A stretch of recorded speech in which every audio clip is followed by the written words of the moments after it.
I was already struggling quite a lot during this time, especially spiritually. I had struggled with depression and before all of this. So when I gave birth to my firstborn son, I had PPD, postpartum depression, and mentally I had a lot of trauma from childhood and all that I was dealing with as well. So when I finally settled a little bit into motherhood and we got our second apartment, I was really struggling with trying to find my feminine side, my womanhood, and being a mother. And spiritually, I was very hungry for some guidance. So during this time, I had went through a few phases of trying different things. I had got into Buddhism and looking into Hinduism and different aspects of those teachings, which they have some good aspects, but it wasn't anything that I really stuck with. So I kept searching, and one day a video pops up on my YouTube, on YouTube, and it says how to know whether or not you're a witch. And naturally, I was very intrigued, so I clicked on it and I watched it, and by the end of it, I was hooked and excited that I had found something that I could believe in and put my faith into, and that could also help guide me in my life. So, by the way, this video was very vague when it comes to different characteristics of how to know you're a witch or whatever. It's very vague, so it could literally be anything. And like, you like the color green, you're a witch. You like crystals and shiny things, you're a witch. Just vague things. That doesn't necessarily mean you're a witch. They're just kind of thrown in there, I guess. But I got hooked. I was really excited. I immediately started diving into it, trying to figure out what kind of witch I was, because there was a plethora of different kinds of witches. And at first I had settled on Green Witch, and that just means that you're more into nature. It's being outside, planting. I discovered during this time that I had quite a green thumb inherited to me. Glory be to God for that. But I learned how to cook, incorporate my herbs into my meals. I used to dry my herbs and make teas for my family and my friends, and I also was hoping that that tea would help my grandpa, who at the time developed really bad stomach issues, and nobody knew what was going on. It was looking really bad at the time, so I was hoping that that would help. And I started writing my own spells during this time and casting it over my foods and my plants to help them grow, casting it on the food and the teas to bring good health to my family members and my friends. And for a while I just stuck with that. I genuinely thought that I was doing something good for not just myself, but for my family and my friends. And on the outside looking in, everyone thought that, my life was nice and peaceful. I was into crystal healing and healing your chakras and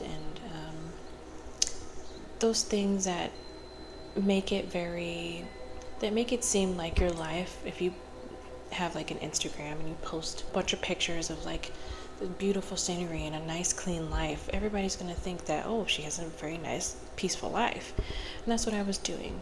The aesthetic of being a witch was very appealing to me, and I was posting it, and people just assumed that my life is great, and in reality it wasn't. I had a lot of issues still. It didn't really help me build anything. But I also, at the time, with the aesthetic, I started dressing a different way. I had already known prior that I wanted to change my whole look, because I have gone through so many phases as a teenager, being a tomboy as a child, kind of renouncing anything feminine like dresses and skirts, and only on like special occasions would I wear those. But I really caved in to the idea of wearing skirts and dresses all the time during this time, which I have kept that to this day. But during that time I really was into the whole Stevie Nicks aesthetic of long flowy skirts and dresses and long flowy veils I would wear, and just trying to fit into the whole aesthetic and the vibe of what witches were incorporating into themselves at the time. So also during this time, I had really looked a little bit briefly into womanhood, trying to be more feminine, and then motherhood a little bit, trying to be a better mother because I really wanted to work on myself mentally. And I didn't really do that. I was more focused on the outward appearance at the time, thinking that if I changed my aesthetic, I changed, the things around me, redecorated and incorporating this new spiritual aspect of my life into my life, that it would help me change and help me heal as not just a woman, but as a mother, as a person who had dealt with prior trauma as a child. But it didn't do that.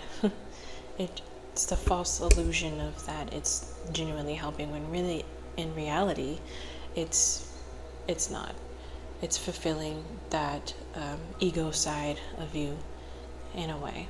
So a little bit of time passed, and I got into hedge witchcraft, which is when a person is delving into the spiritual world. So tarot reading, which was a big one for me, and palm reading can be considered hedge witchcraft. Summoning spirits.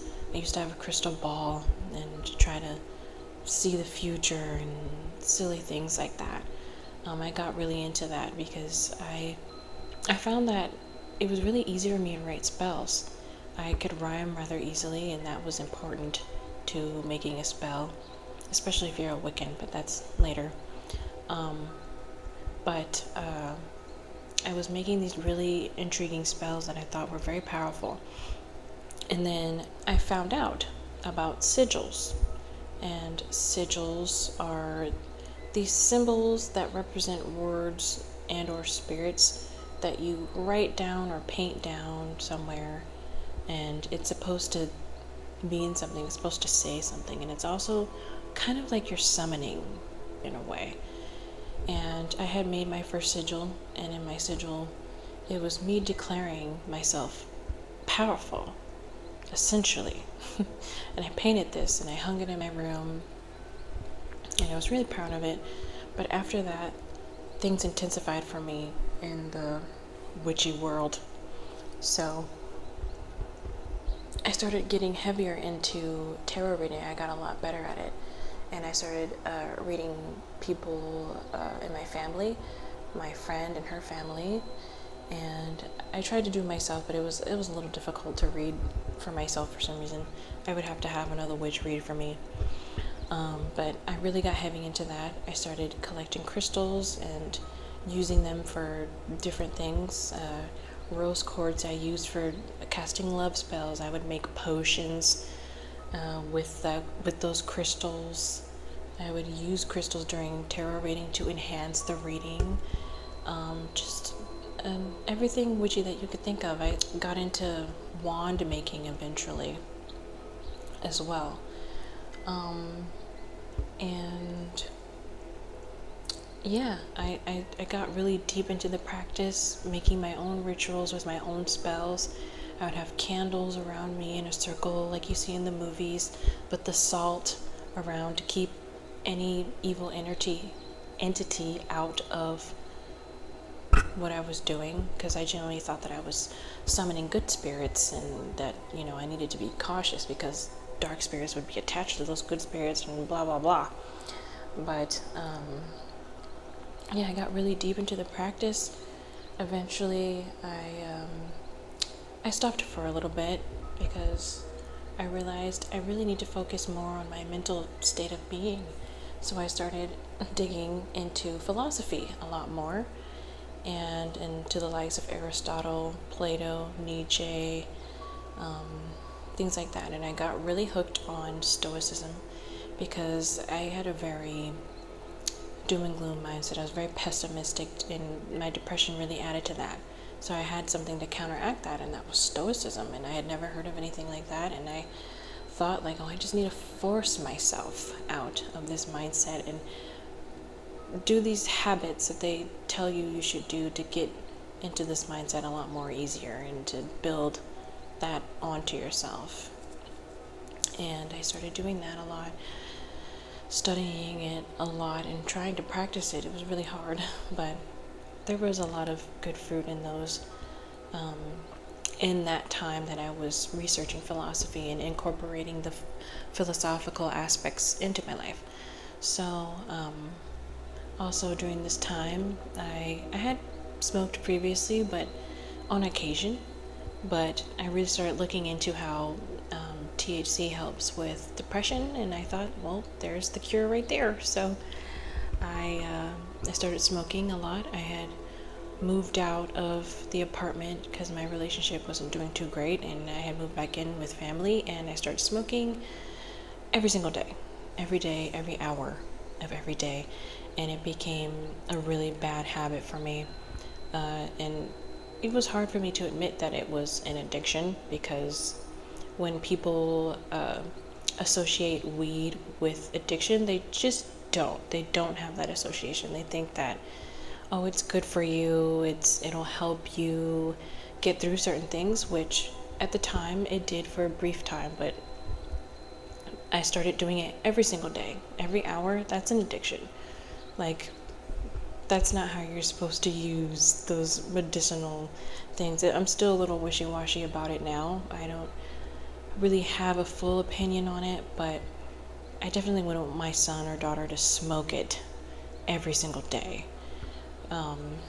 There are other ways that you can get that into your system without having to smoke it, but for me, I guess I have that addictive personality where if I started drinking or if I started doing something else, it would have happened the exact same way. I would have gotten addicted to that. But I became a heavy stoner during this time, and at this time I really thought that I had figured it all out. I had my spiritual aspect of being a witch, and then I was smoking weed, and that was helping my mental state with my depression, and then digging into philosophy really tied everything neatly together, I thought. A little bit anyway, and I felt kind of complete, and for a while it was working, and I got back into making spells and getting into witchcraft again and looking into self-help books, specifically that pertains to witchcraft. So a woman's guide to witchcraft and woman's care that involves witchcraft, and I was doing all these things, and I realized, like, I still don't have a spiritual structure. Witchcraft is so broad, and there's no structure to it. There's no real rules other than don't harm other people. But if everything is subjective, who's to say what is harming someone and what is not when it comes to those things? So I decided, after pondering it for a while, that I wanted to get into Wicca, which was a religious form of witchcraft. A lot of people like to say that witchcraft and Wicca are the same thing, and I beg to differ. I think that they dovetail quite seamlessly, in my opinion, when you actually look into it. But Wicca has a lot more structure to it than witchcraft. Witchcraft is more free-flowing, while Wicca has certain rules that you do need to follow. But again, the rules are very vague for the most part, and there's not very many rules. Like, if ye harm none, do what ye will. That's one of the rules. If it be spake with a rhyme, that's how they write their spells. It has to rhyme every time. And stuff like that. Just very sort of, don't hurt people, but at the same time, you have that subjective mindset.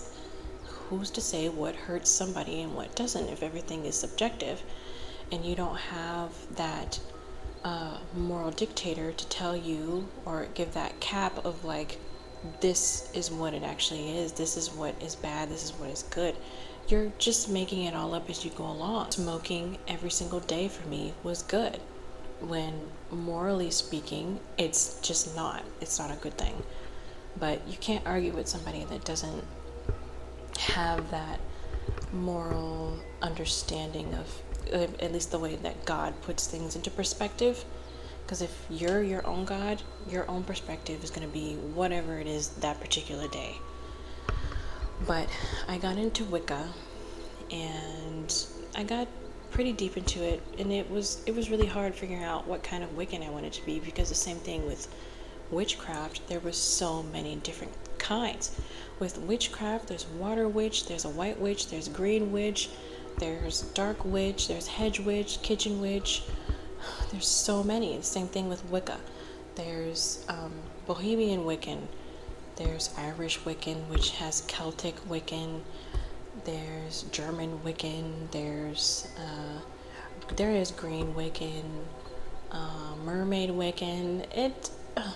There's so many different religions that they have for you to choose, and I just settled on Celtic because I am part Irish, so I just thought, well, my ancestors would be most likely involved with some sort of Celtic form of worship, so I went with what I thought my ancestors probably would have gone with. And that was another issue, because there's not a whole lot of documentation on Celtic deities, on Celtic way of living. There's just not much to go on, to be honest. So I kind of had to make it up as I went on, and settled with sort of Scandinavian type, German-ish, and Celtic, because a lot of people that did their research on this briefly would say that the Celtics and the Scandinavians were essentially kind of the same, so their teachings would kind of go hand in hand. So if you were a Celtic, look into Scandinavian beliefs, like old Scandinavian beliefs, and kind of incorporate that into your Celtic Wiccanism. So that's what I did.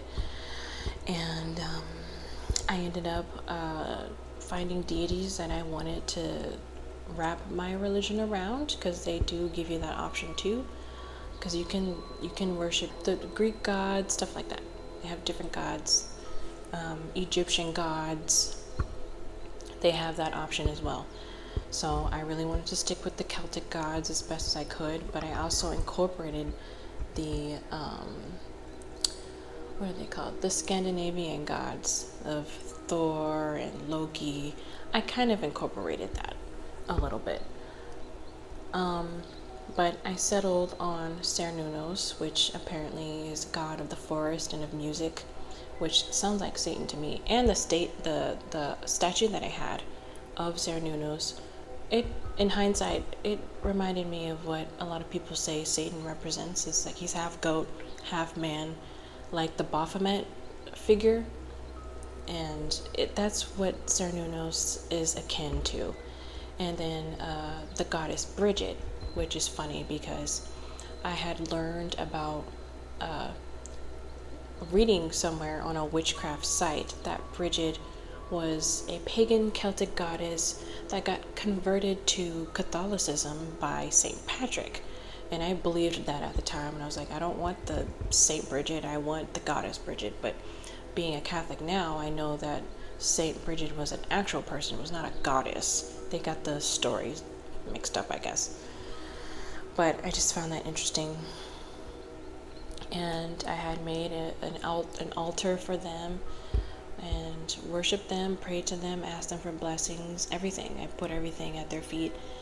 And things they got a little bit more heavier. I started digging more into the craft, making my own spells, planning Wiccanings for my children, because I wanted to have my own familial coven, and I wanted them to be a part of it. They didn't have to stay a part of it. If they grew up and changed, fine, but that was something that I was really keen on getting done. And yeah, things were okay for a while until they naturally weren't, because that stuff destroys your entire life. So things got a little heavy when my grandpa got a lot sicker, and I became a lot more depressed, more in my mind. I realized that nothing is really helping me fix my mental state, and I had this delusion, I guess, during the time of actually being in it, that, oh, this is helping me, and for a couple months I would feel fine, and then I would have these really bad crashes, and mentally I would just feel like jumping off a bridge, literally. I would be really down, I would get depressed, my mood would be horrible, nobody would want to be around me, when I was in those moods, and things were just really heavy and dark. And it came to a head when one night I had a dream. Now, to preface this, I had a lot of witchy dreams, and I would remember spells in my dream that I had written, or I would make up my own spells in the dream to combat whatever was going on in the dream. So in this dream, I had dreamt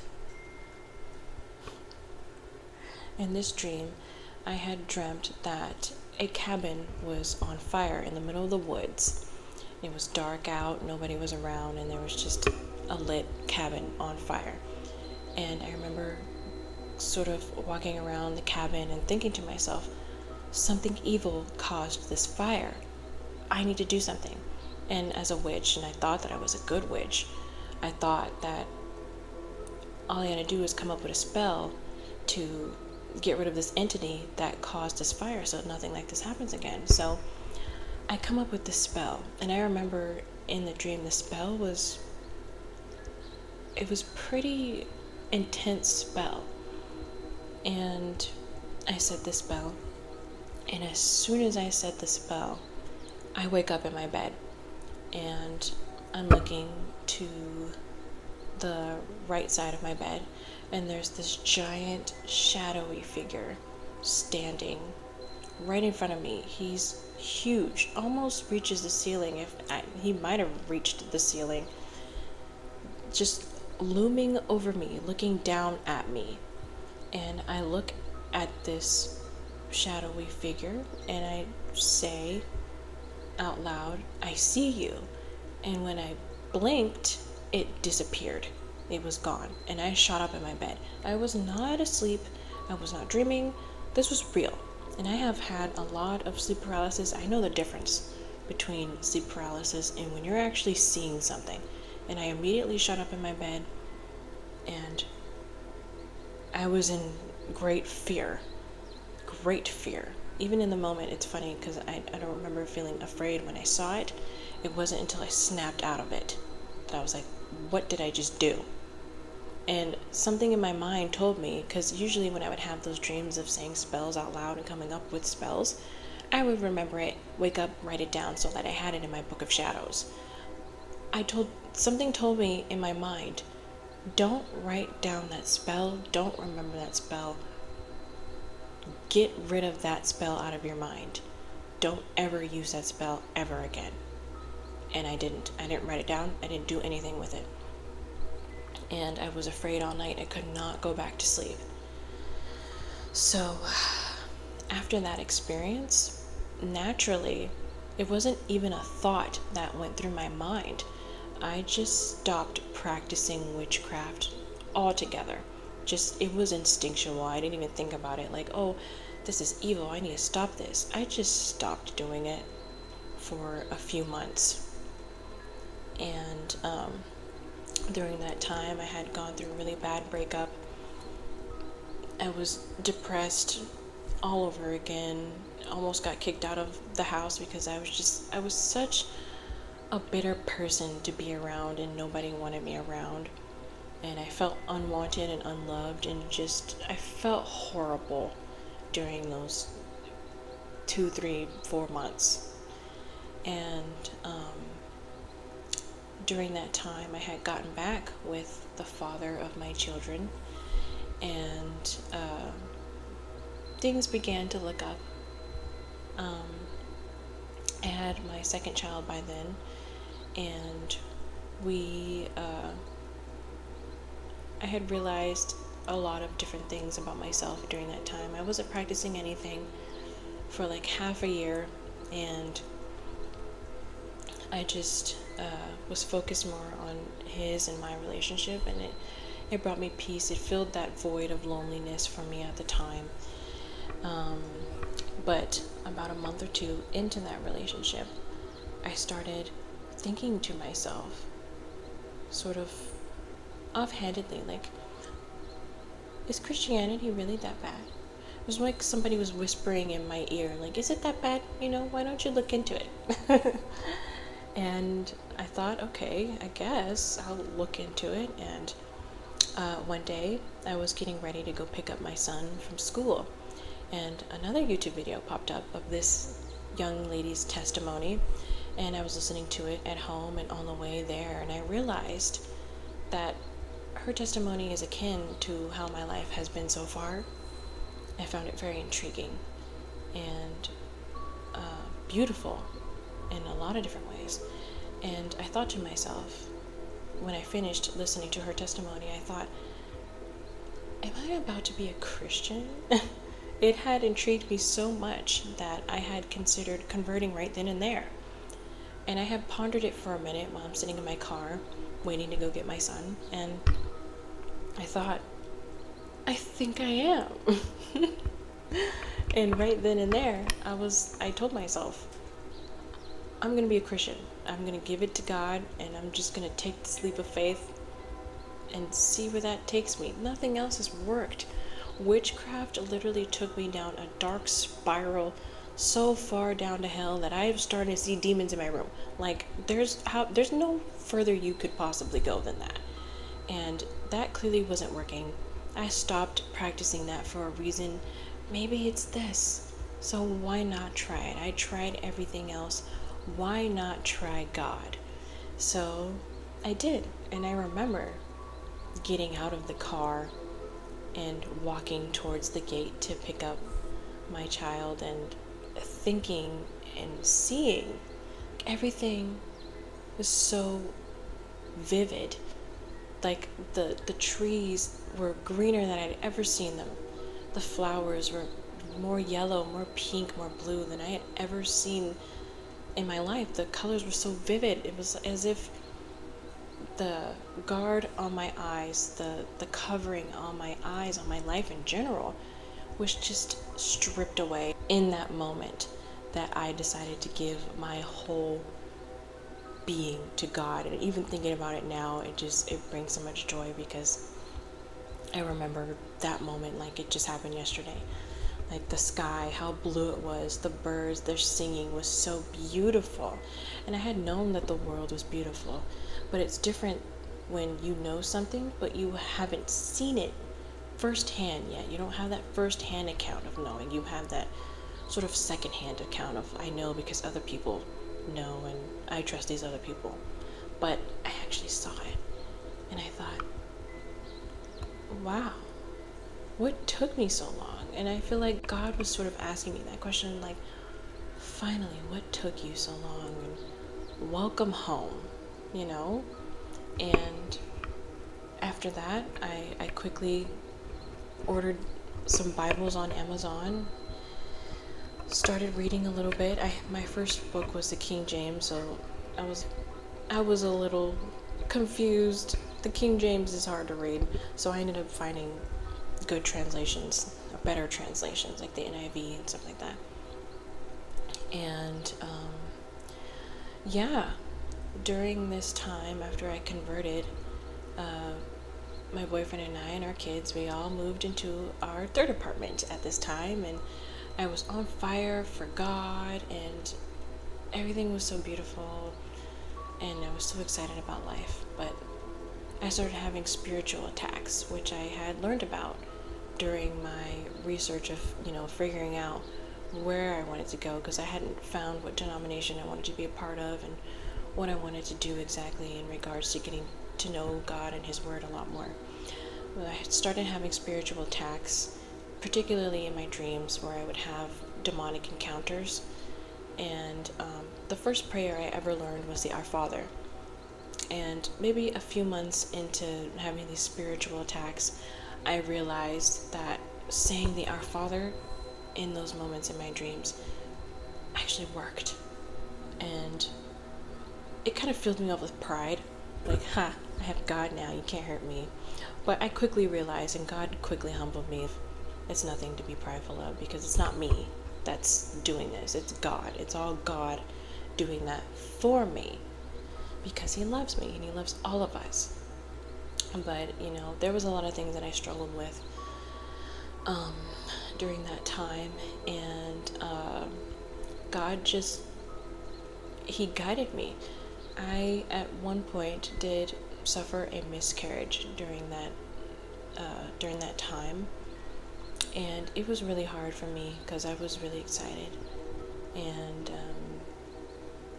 I thought, like, oh, nothing's going to happen. I have God now. I've never had a problem before. Why would anything happen now? And when that did happen, I did question God a little bit.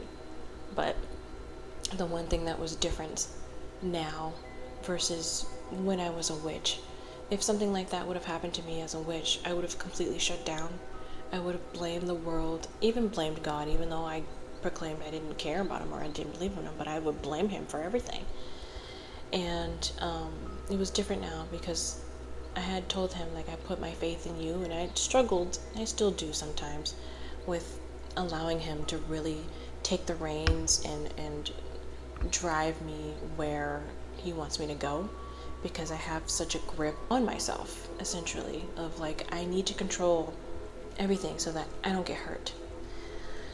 But He gave me a lot of signs during that time of like, I'm in charge, but that doesn't mean that I should give up on Him.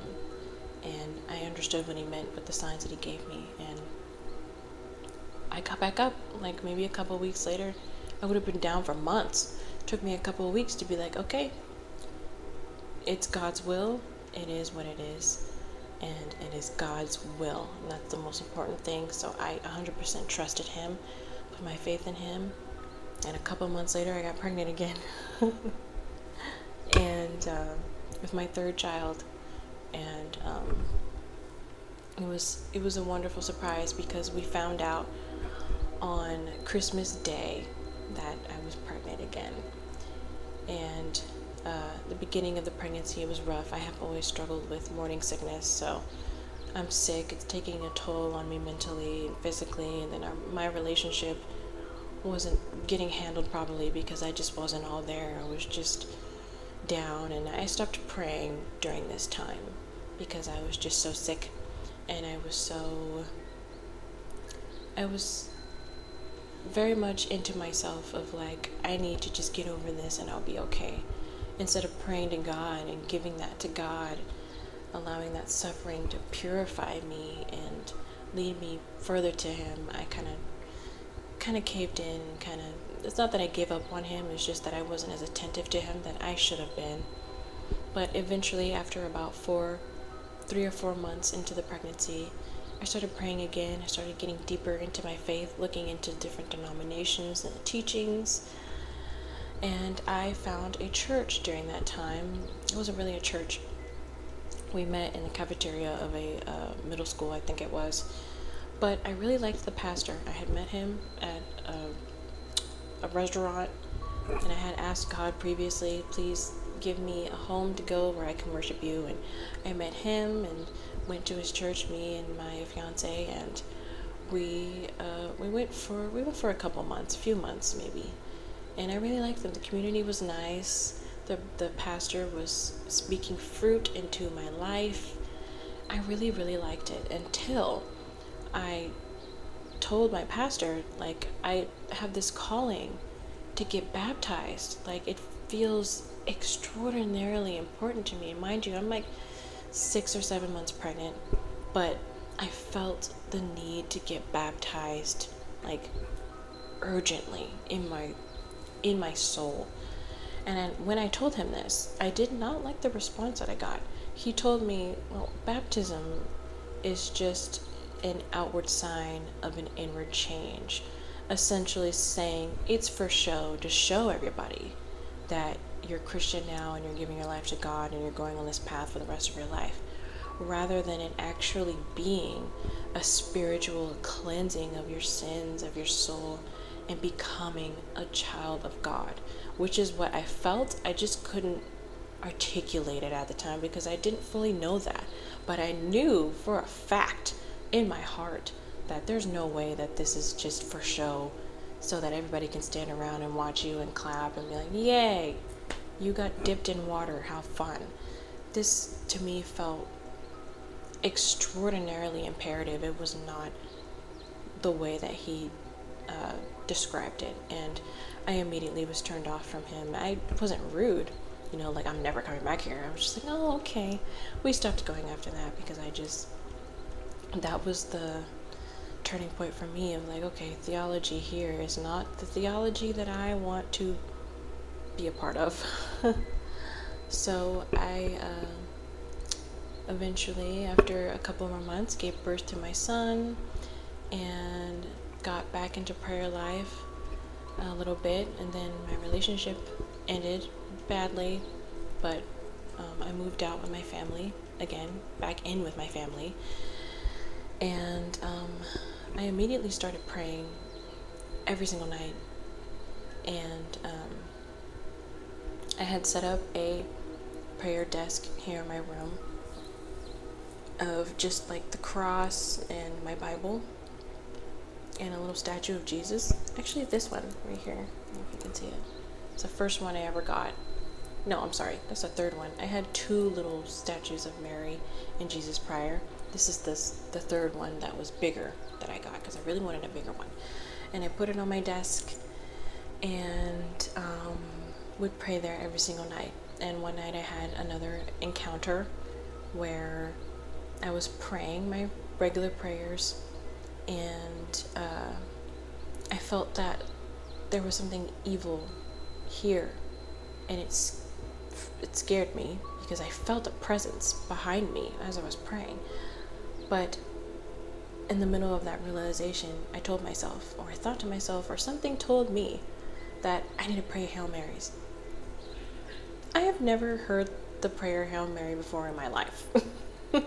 I was staunchly against Catholicism all of my life, Christianity in general, but especially Catholicism. So when I heard that, I was like, okay. And initially I thought Hail Marys was just you repeating Hail Mary, Hail Mary. Which is funny. The first two words of the Hail Mary prayer, I thought that was it. Like I said, I've never heard it before, but I did this. I said Hail Mary, Hail Mary, Hail Mary about a dozen times until I felt that presence dissipate from me. And I got up and thought to myself, am I about to be Catholic now? There's so many. Lord, you keep surprising me with what you're opening me up to. And I thought, I'll look into it. It took me literally 3 days of listening to the theology and different apologists.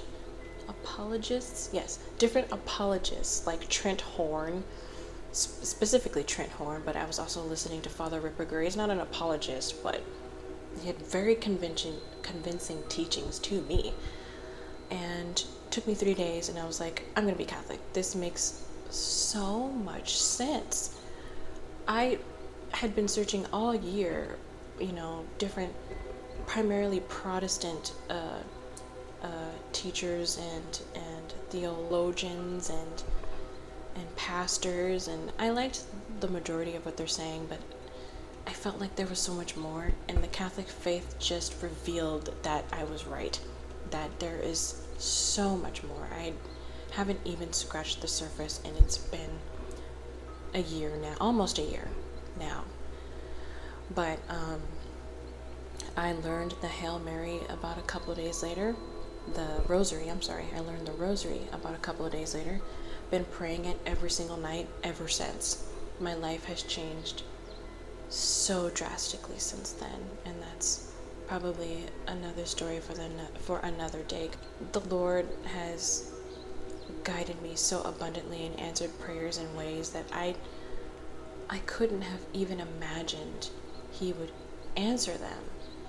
And I devoted my life to Him and to the church. I joined the RCIA I'm in currently, and will be getting baptized this Easter next month.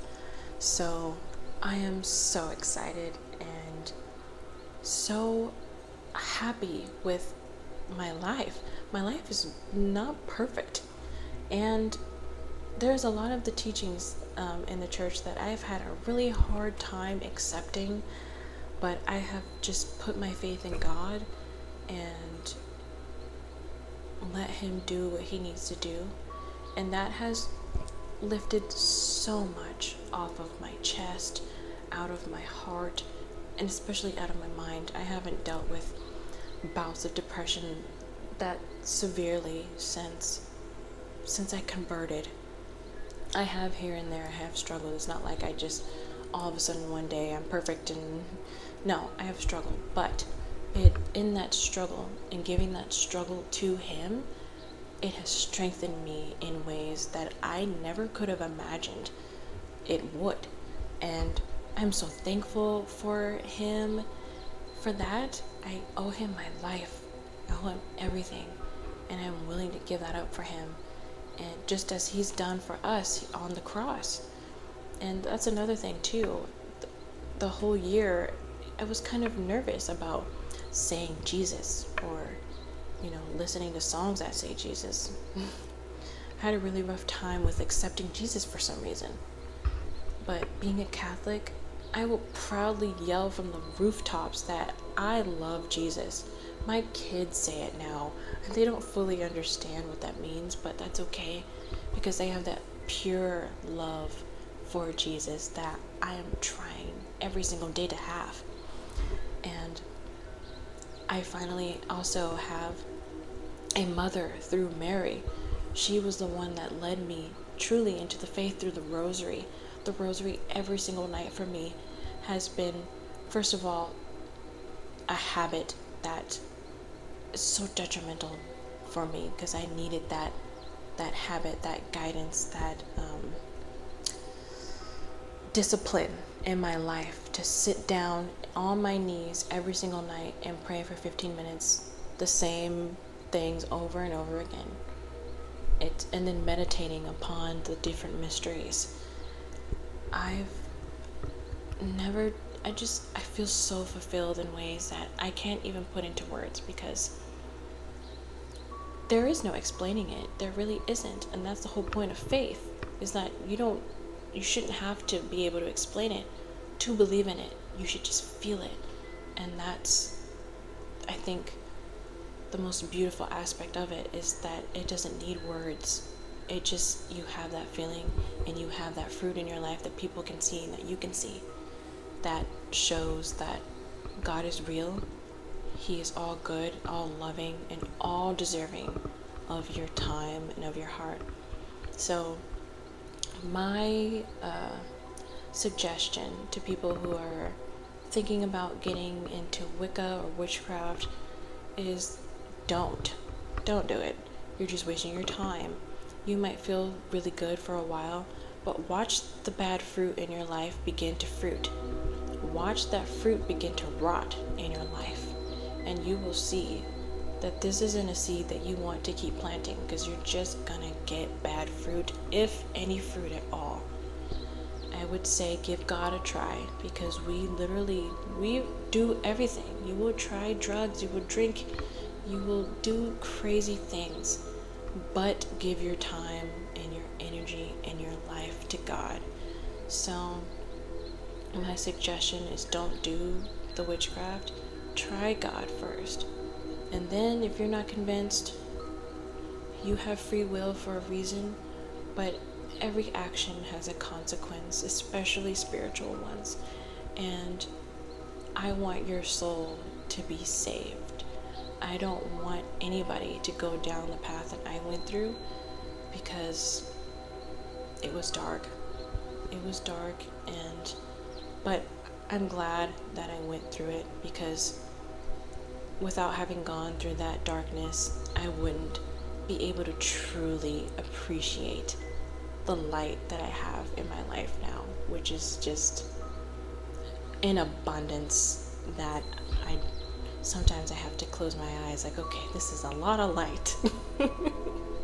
This is a lot. I don't even know if I'm worthy of receiving all of this love, but I try to remind myself that this is what the Lord wants for all of us. So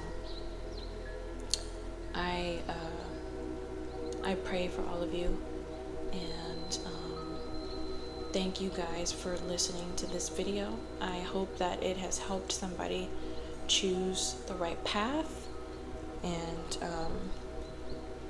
yeah, thank you all. Peace be with you all.